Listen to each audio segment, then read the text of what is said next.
Welcome to India reforms, judicial reforms. मैं doctor Kapil Kakkar, psychologist, social activist, social reformer और author आज आपका एक और नए वीडियो में स्वागत करता हूं, जहां पे मैं बात करूंगा पेरेंट एलियनेशन की या चाइल्ड एलियनेशन की। मुझे बहुत लोगों ने रिक्वेस्ट किया कि आप एक चाइल्ड एलियनेशन और पेरेंट एलियनेशन के ऊपर एक वीडियो बनाएं।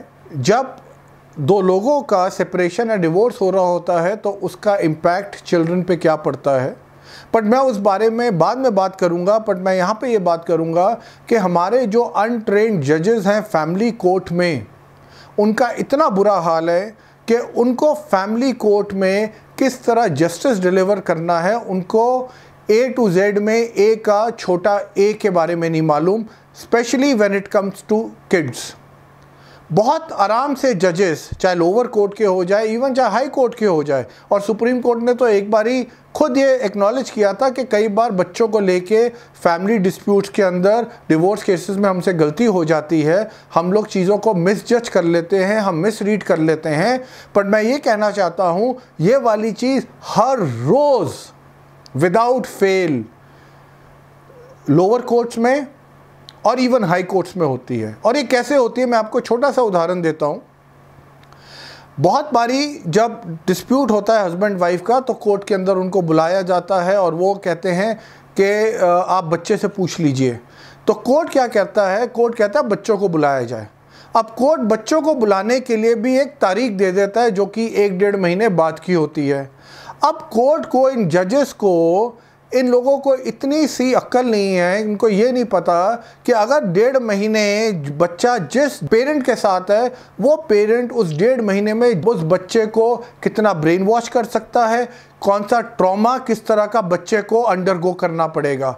ये ऐसा नहीं करते। अगर आपने बच्चों से बात करनी है, before parents get the opportunity to brainwash the child should be called to the court there and then, and the judges need to speak to the child. One. Secondly, the judges of this country, they don't understand the bigger interest of the child. मेरा इससे क्या मतलब है, एक जो बच्चा है जो 18 साल से कम है, 15-16 साल की उम्र का है, वो अगर जज को ये बोलता है मैंने फलाने पेरेंट के साथ रहना है, तो जज ये बोल देता है कि ठीक है, ये 12, 13, 14 साल के बच्चे ने कहा या 15, 16 साल के बच्चे ने कहा मुझे फलाने पेरेंट के साथ रहना है, तो इसको उसके साथ रहने दिया जाए। वो जज ये नहीं देखेगा जो बच्चा 18 साल तक वोट नहीं कर सकता, इस कंट्री का फ्यूचर डिसाइड नहीं कर सकता, वो अपना फ्यूचर कैसे डिसाइड करेगा। बट हमारे यहाँ के जजेस में इतनी समझ नहीं है। हमारे यहाँ के जो जजेस हैं इस लेवल पे गए हुए हैं, इनको लगता है ये जिस सीट पे बैठे हैं ये बस जजमेंट पास कर सकते हैं, और ये अनफॉर्चुनेट है। ये कम से कम एब्रॉड में नहीं है। एब्रॉड के अंदर अगर हस्बैंड वाइफ सेपरेट होते हैं, the husband, even if the husband doesn't get the custody, from day one, every weekend, the children have the access to the father has the access to the kids.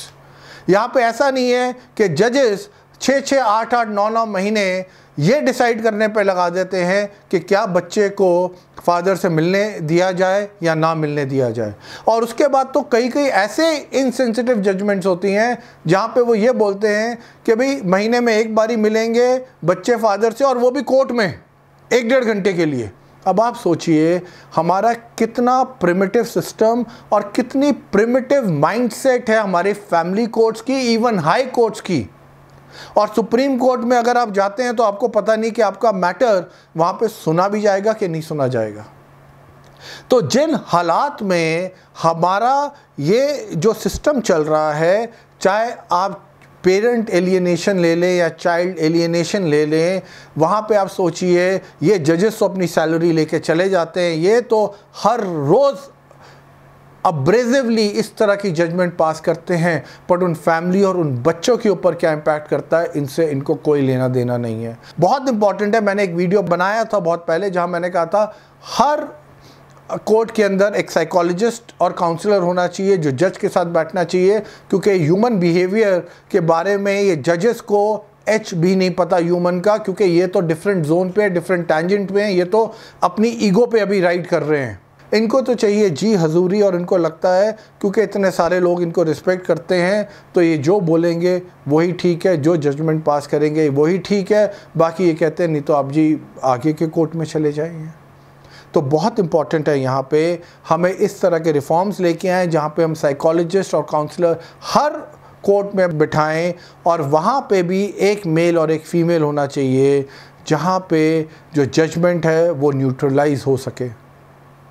If you like this video, kindly subscribe to our YouTube channel and Facebook page. Thank you so much.